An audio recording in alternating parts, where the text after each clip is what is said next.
court to look into the appropriateness. Mr. Copeland, to my observations around your courtroom, outside your courtroom on breaks, is surrounded by several members of law enforcement with the district attorney's office and prosecutors, potentially other persons. I don't know why a sitting witness under oath is in a room with prosecutors during breaks, mornings, afternoons. It's totally inappropriate. There are people who are in your court's door. There's a double door where the court sits to its right that aligns with the witness chair. And I noticed people standing there in law enforcement while Mr. Copeland is testifying. He's making eye contact with them. I don't know if they're his brother. My point to you is this: what gives anybody the right to surround a witness? He's not in custody, and bring a witness. I'm sure Mr. Copeland didn't say to the prosecutors, I don't know this, Your Honor, so if you think I'm wrong, then just strike it from your memory. But I'm sure he didn't say, hey, you guys want to hang out in this room a little while? So I believe that he is being led on a tether by the prosecutors, and it is coercion. It is inappropriate. And why would anybody not be recording everything he said? And why do I have to get it in drips and drabs? So I am objecting to the tactics of the Fulton County District Attorney's Office and whomever else they may have employed with a citizen, regardless of what the court may think of him or the prosecutors think. I don't have any thoughts. So please don't put that in. Please don't put that in the ether. Okay, but that's what you just said, sir. The ether is okay. Clear. The court wouldn't do it. I wouldn't do it either. So why is it happening? See, I have no interest other than I'm a referee. Well, you're the referee who spoke with the witness without my presence. So Mr. Steele, we're not gonna get into that right now. Well, okay? my point is, how is he being treated here? And why don't I have all this? And why is this going on? What an unfair trial for Mr. Williams.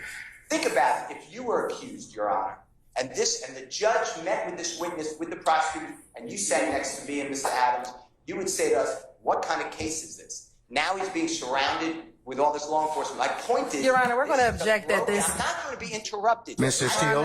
Steele, hold on. No, but you're Mr. Steele.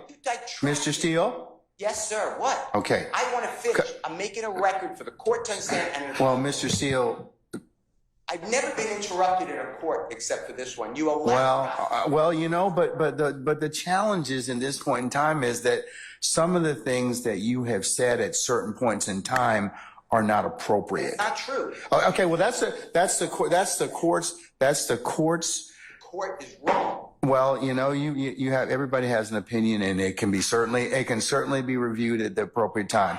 But finish up so you can go ahead and make your record. I'm not interrupting anymore about a prosecutor or anyone. This is a record. This is important. Okay, but it's your allegation and assertion, sir. Okay, so. Well, we don't know that. We don't know whether or not they're true. What's going on? Every time Mr. Copeland comes in the courtroom or out of the courtroom, he's escorted by a DA's office investigator. You see that? This court is observant. You're not just sitting there in a cloud. You see exactly what's going on. You hear the prosecutor tell you, we were in a room with Mr. Copeland and he said these things. Why? Okay. Why do I have to bring it up? You should be bringing it up. This is crazy. This is like communist Russia. Mr. Williams is having the worst trial. So I am moving, again, to stop intimidating the witness by the prosecution, leave people alone, and stop accusing. You've allowed the prosecutor Love to accuse me of misconduct. Oh, but you've also accused her of hold on. You have accused her of misconduct as well. And remember what I told you about your professional response. Remember what I told you about your. And she's going to take me down as opposed to you. So when I start talking, stop talking, please. Okay, I'll let you complete your record. Okay. I understand the one party talking. I got it. All right. Okay. All right. So I told you, several times before. I told you and your colleagues, remember your professional responsibility. And let's not make this an ad hominem issue. I don't believe that either one of you are trying to do anything that would subvert your ability to practice law. So, I mean, but. Ms. Love has intentionally lied to the court numerous cases. You do nothing. Hold on. Let him finish. See, this is Mr. Steele. This is exactly what I'm saying. You cannot. It is not a good idea to state that your brethren across the bar are lying. Okay, in any time or any way. I don't like doing it. Okay, but don't. So don't. But don't because you don't. Don't because you don't have any proof. I know the If you have proof of it, then if you have proof, there's a mechanism in law and under the rules for you to submit that question to the Office of General Counsel and for the investigation to occur. But please stop, both of you. I've told both of you earlier, stop making these ad hominem attacks toward one another. Okay? Everyone gets attacked. You say nothing. Well, okay, but I've said something. You're going back to stuff that's happened in the past. So while I'm trying to deal with things that are current, so I've told you all most recently, as of about a week or so ago, to stop all this. Remember, I told you the world's watching you. They are. So please don't from this point on, do not accuse each other of anything. If you want to go ahead and do it, there's a proper way to do it, but don't bring it up in front of me. Okay? I'm just making a point that this has been going on and it's abusive. That is my point. That's your assertion, sir, as a lawyer, okay? And maybe your frustration with everything. Like I told you, this trial's gone a long time. There's a lot of wear and tear, but everybody's got to rise above and be a professional advocate. That's what the system demands of you. I'm not worn or torn. I am here to tell the court that from a objective, casual observer, could see what's going on here is inappropriate. Okay. At the end of the day, I understand your concern that you have now shared with the court. Okay. All right. State, do you want to respond? Your Honor, I just ask that the court strike the portions of Mr. Steele's, whatever that was, to the court regarding personal and ad hominem attacks on members of the state's team.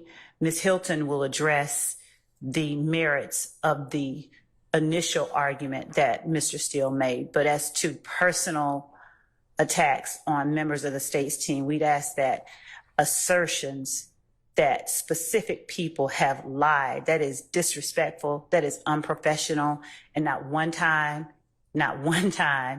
has any such statement been made by any member of this team about anyone else. Oh, I think, Ms. Love, in the past, you've made some statements. I have never said anyone lied. You've made some statements about Mr. Steele and about, well, just let me finish. I'm not done. All right. And about several others of your colleagues. I mean, and it may have been the heat of discussion and everything else. Like I said earlier, there's enough blame to go around for everybody. All right. So, but can we kind of stop that and draw things kind of forward? I've had 2 or 3 conversations with everyone about their obligations as professional advocates under the rules. Okay.